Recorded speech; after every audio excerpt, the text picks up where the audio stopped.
Nagbabalik ang inyong katolits. Tomelits Vlog po. Ngayon po ay magluluto tayo ng ating isa sa paboritong piniprito. Walang iba kundi ang ating tortang talong. Ayan. So ngayon magigisa uhuli tayo ng sibuyas.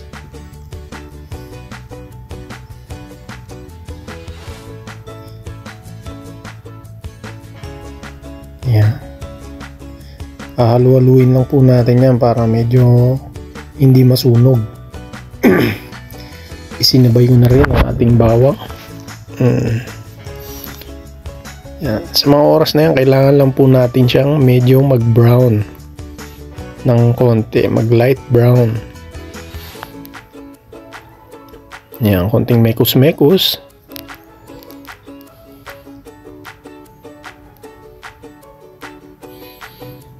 Mekos-mekos ng konti para hindi siya masyadong masunog.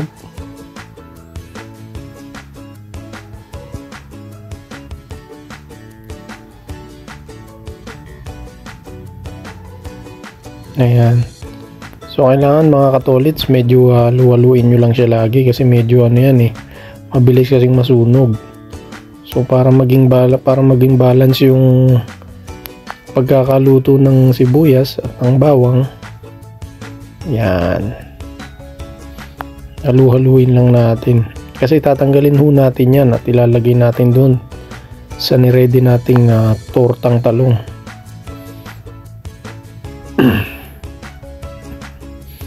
Actually yung tortang talong natin hindi ho natin siya tawag dito, hindi natin siya nilagay sa sa kalan lang. Hindi natin siya sinunog. So ang ginawa natin, pinakuluan natin siya.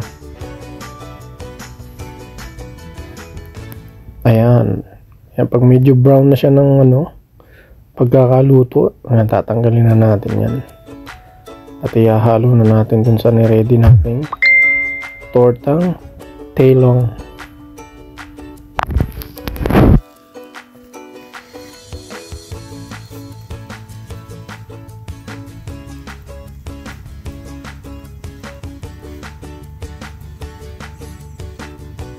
Yan. Pagkatapos niyan, pwede na natin yang i-fry after nating maayos yan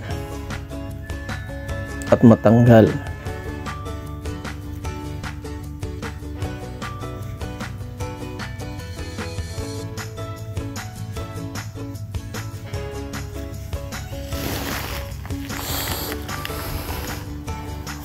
Kailangan lang matanggal natin yan lahat tapos ihalo na natin yan sa ating nireading tortang talong.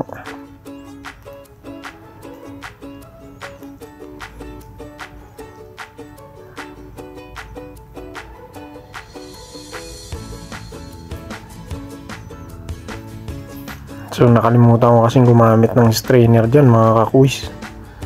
Kaya medyo natagalan tayo sa pagtanggal ng sibuyas at bawang.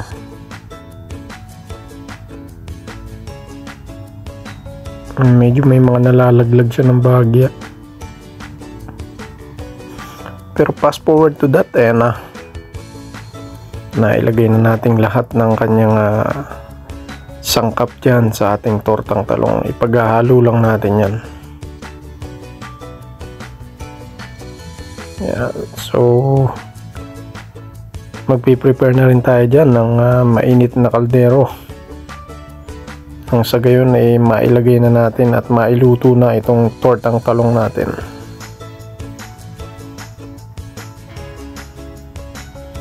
Ayan na, ready na. Ready for cooking na tayo. So let's start.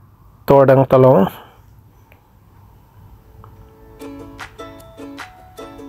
Ayan. So muli, depende na po sa inyo kung paano siya ipiprito, Kung gusto nyo medyo mataas yung apoy or malakas yung apoy, or kung gusto nyo naman na medium lang. Pero sa akin, mahina lang talaga yung apoy para maluto pa yung pinakatalong niya. Yan, tapos medyo sinasabawan ko na ng itlog. Yan. Actually, yung paglulutong ganyan, minana ko pa sa nanay ko yan eh.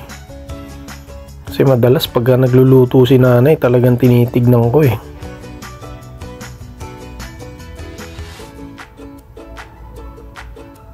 By the way, yung nanay ko po tsaka yung tatay ko talaga, hindi naman sa pagmamalaki, sadyang napakagaling nilang magluto. Masarap pa magluto.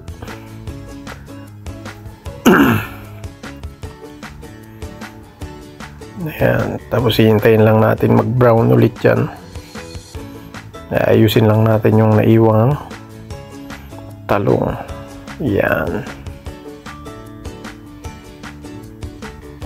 para pag nilagay natin mamaya sa kawali is madali siyang ilagay, hindi siya nakabaluktot.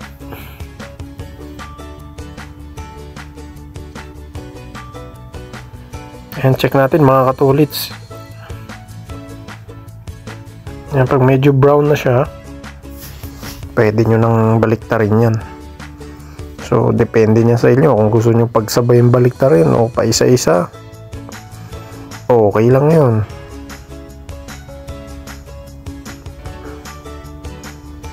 Ayan, brown na siya. So yung isa, babalik na rin natin. Medyo light pa, so maya maya konti.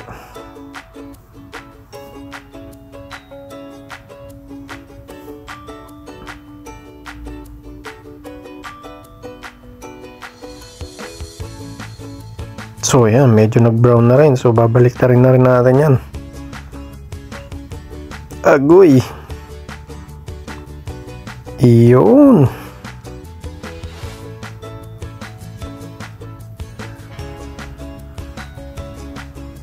Ayan mga katulits, no, hintayin lang natin siyang mag-brown.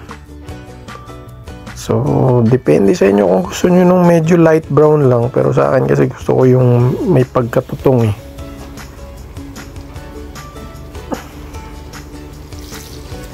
Ayan na. So actually ito second batch na to.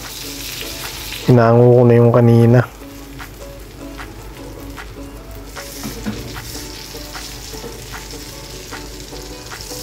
Medyo marami siyang mantika. Ayan, baliktarin na rin natin.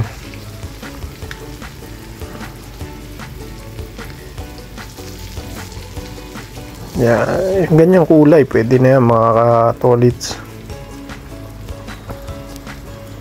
Tapos antayin lang ulit natin siyang maluto at mag brown.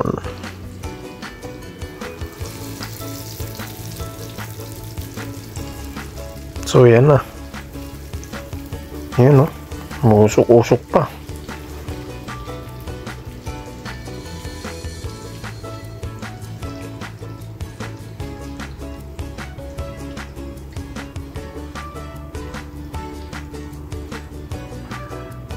Yan yung masarap dyan, yung ano, yung bawang niya medyo brown, medyo crispy yung bawang, tsaka yung ano, tsaka yung sibuyas.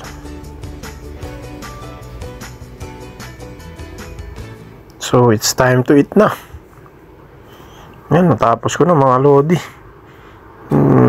Yan, inayos ko lang siya ulit.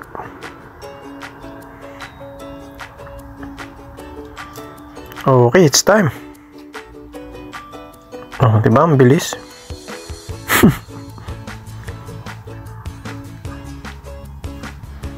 Ang sarap mga kalodi.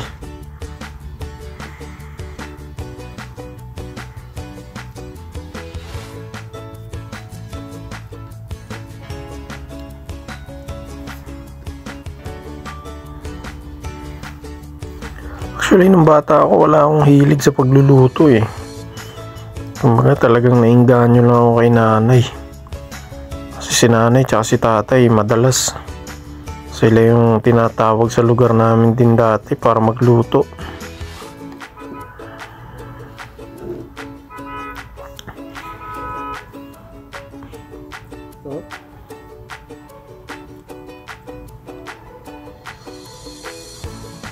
Yan, no, binigyan nga rin pala ako nila ano, yung mga kasama ko sa bahay dito, sila Earl, binigyan ako ng isda. Daing galing Pilipinas. Tuyo. Ayun yung torta, oh. Sarap, mga kalodi.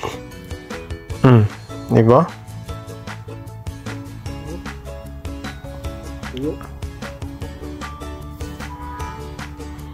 Oh, tapos may isda pa, oh.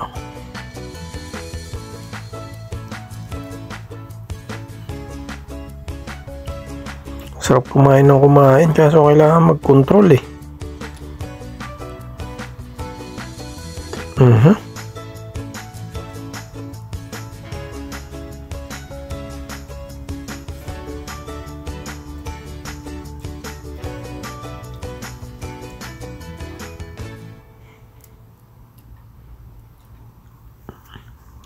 Sarap.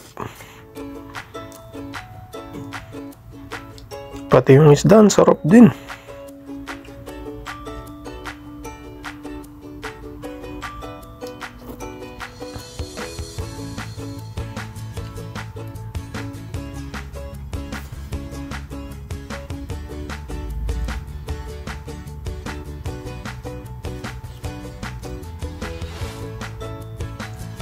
Kain, haba-haba talaga yan.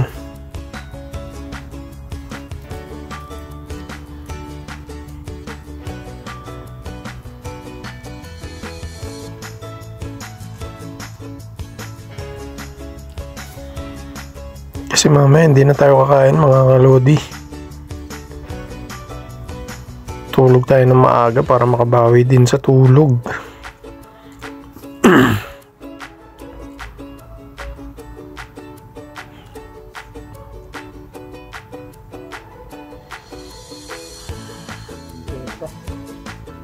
Ay, sarap. Ayan, oh.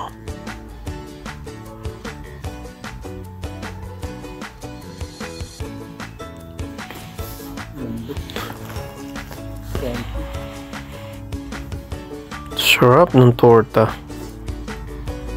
Kain tayo, mga katolits, oh.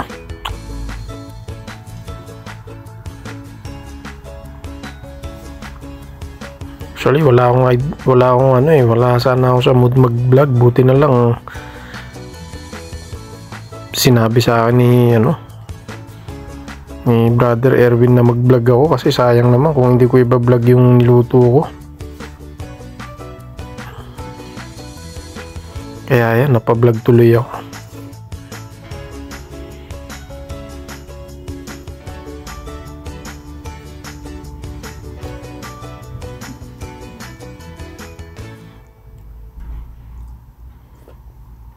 Sarap ng torta kasi malalaki yung talong na nabili ko, eh. Tapos fresh pa.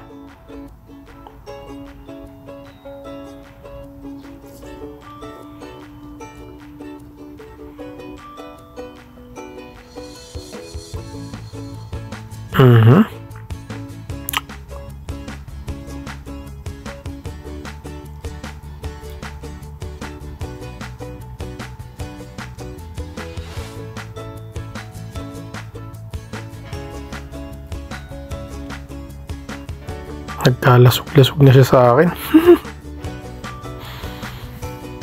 Sarap kasi niya, eh. Ayun, kaya pati yung pinakadulo sulit. Okay, final touch. Bumili rin pala ako ng juice kanina sa baba. Ayan, sponsored by Rani Carrot Orange.